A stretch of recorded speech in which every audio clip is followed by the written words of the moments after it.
So guys ఈరోజు మణికొండ లొకేషన్లో మనకు ఒక 3 BHK 1860 SFT north east facing flat అనేది సేల్కి రావడం అయితే జరిగిందండి.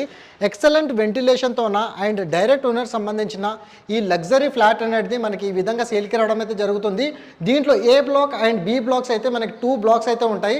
అండ్ ఈ ఫ్లాట్ సైజ్ విధంగా చూసుకున్నట్టయితే 1860 SFT ప్రైస్ వచ్చేసి మీకు 1,22,00,000 అనేది ఈ ఫ్లాట్కి అయితే కోట్ చేస్తున్నారు. మీరు చూడొచ్చండి, కమ్యూనిటీ కూడా చాలా బాగుంటుంది, ఫ్లాట్ కూడా ఎక్సలెంట్ మెయింటెనెన్స్ ఉంటుంది. అండ్ అదేవిధంగా ఒక సెమీ ఫర్నిష్డ్ ఫ్లాట్ అనేది మనకి ఈ రోజు సేల్కి రావడం అయితే జరిగింది. ఇటువైపు మీకు ఒక యూటిలిటీ స్పేస్తో పాటు మనకి బాల్కనీ స్పేస్ కూడా రావడం అయితే జరుగుతుందండి. మనకి ఈ ఫ్లాట్ కనుక ఇంట్రెస్ట్ ఉన్నట్టయితే నేను మీకు ఆన్ డిస్ప్లేలో ప్రొవైడ్ చేసిన కాంటాక్ట్ నెంబర్కి మీరు కాల్ చేస్తే ఈ ఫ్లాట్కి సంబంధించిన గూగుల్ పిన్ లొకేషన్ అనేది త్రూ వాట్సాప్లో షేర్ చేయడం అయితే జరుగుతుంది. మీకు క్రాకరీ యూనిట్తో పాటు మీకు 2 బెడ్రూమ్స్ అనేది ఈ వీడియోలో అయితే కవర్ చేస్తున్నాను. మీకు ఒక కామన్ వాష్రూమ్ కూడా ఈ ప్లేస్లో ఈ విధంగా రావడం అయితే జరుగుతుందండి. రెడీ టు మూవ్ పొజిషన్లో ఎవరైతే 5th ఫ్లోర్లో